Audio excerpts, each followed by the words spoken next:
greater the fight, the greater your glory.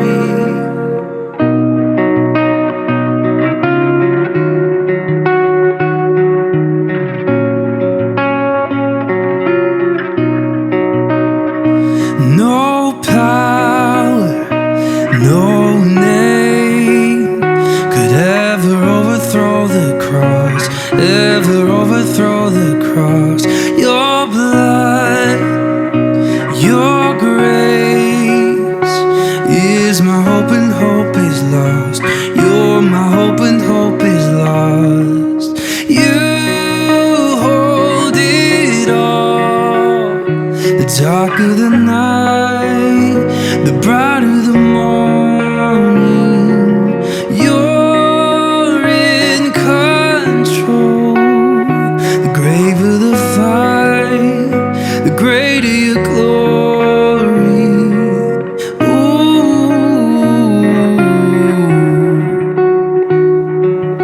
ooh.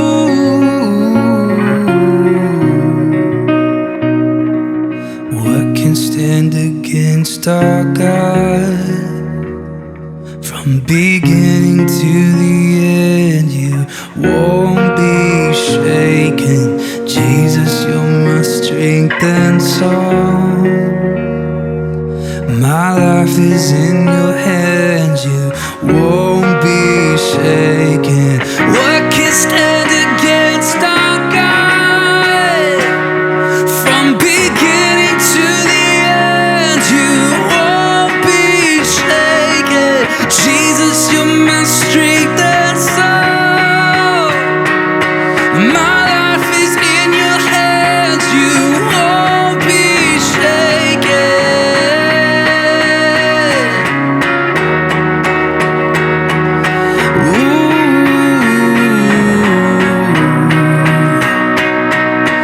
You hold it all.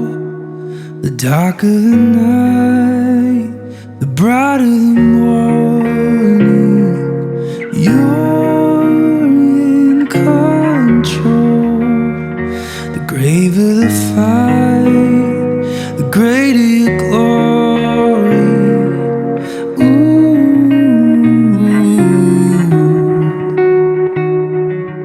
ooh,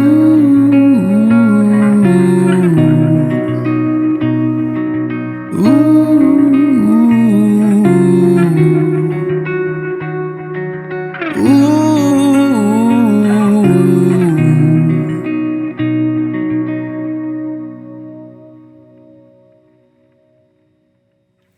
Cody, thanks for joining us today. Thanks for having me. Man, I love this song, Hold It All. It feels like a little bit of a personal prayer with this corporate declaration in the bridge. And man, it just feels really special. I know this one's already out, out there for people to go ahead and go listen to. But man, what's the heart behind it, and kind of where did it birth from? You know, a lot of these songs, and even the title of my album, The Darker the Night, The Brighter the Morning, it comes from this song. And, you know, a lot of these songs, I was really inspired by the story of Paul and Silas in Acts 16. When, you know, Paul and Silas are out and they're preaching and they're laying hands on the sick and people are getting healed. And so they're doing the work of ministry, you know, and they get thrown in prison. They kind of make some people mad. And they get thrown in prison and they get beat up. And it says almost beat to death. So they're bruised and they're bleeding and they're chained to the, you know, innermost part of the prison and chained to the wall. And the most amazing thing about that story is that here they are in that situation when they could have easily chosen to say, God, I'm mad at you, I'm bitter, I don't know why you've put me in this place when I was doing what you told me to do. But their response is a song of praise and thanksgiving instead. And I just loved that idea of, you know, sometimes things don't necessarily go the way that you want them to go. And sometimes things look impossible.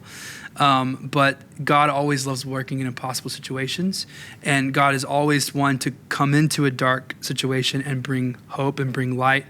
And the morning always comes, you know? And so I just loved thinking about what kind of song would Paul and Silas be singing in that moment, you know, trying to write some of those songs, just what kind of song that would be. And this was one of the songs on the record that I felt like, a song of praise and thanksgiving in the midst of a hopeless situation, declaring the hope of Jesus, and so that's what this song is about. And I hope that it's a hopeful declaration for people, regardless of what kind of situation that they're in, that they can sit here and they can sit there and sing this song and declare this over themselves and look forward to what God is doing and what God is going to do. Yeah, that's awesome. I love that bridge, the who can stand against our God. Just the way it lifts there, it's really great. Yeah. Well, cool, man. Well, show us how you're playing it.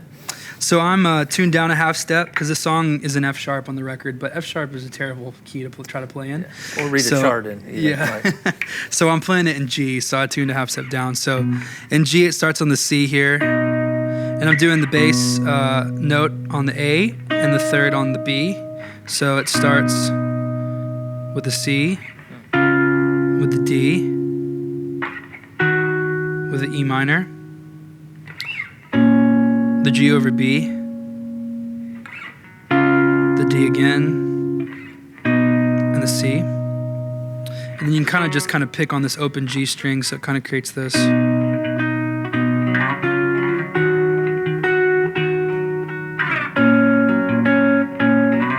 That's kind of the intro and the verse. And then the chorus is similar. It starts on the same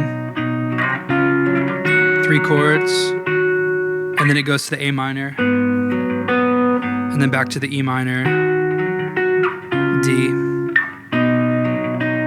And then the bridge is similar as well, but it changes a little bit. It goes to the C, so same 3 chords again. This time it goes to the D, then the E minor, G over B. So it's 3 different progressions. They're all very similar, just a couple little changes in each one. But yeah, it's all kind of in that. And if you wanted to kind of I like doing kind of an open, where the bottom strings are open a little bit, just kind of gives it some grit, So I do that a lot on these chords. So you could do a same 2-finger thing where you play the C and the E there, D and the F sharp, E and the G, and just kind of leave the others open. If you want to drive it a little bit more. Yeah. Lots of little tips and tricks how to play in G, but not... Yeah, but not like the normal standard the locked chords. normal way that we all do it. That's awesome, Yep. dude. Well, thanks for joining us. Thanks for sharing it. Yep.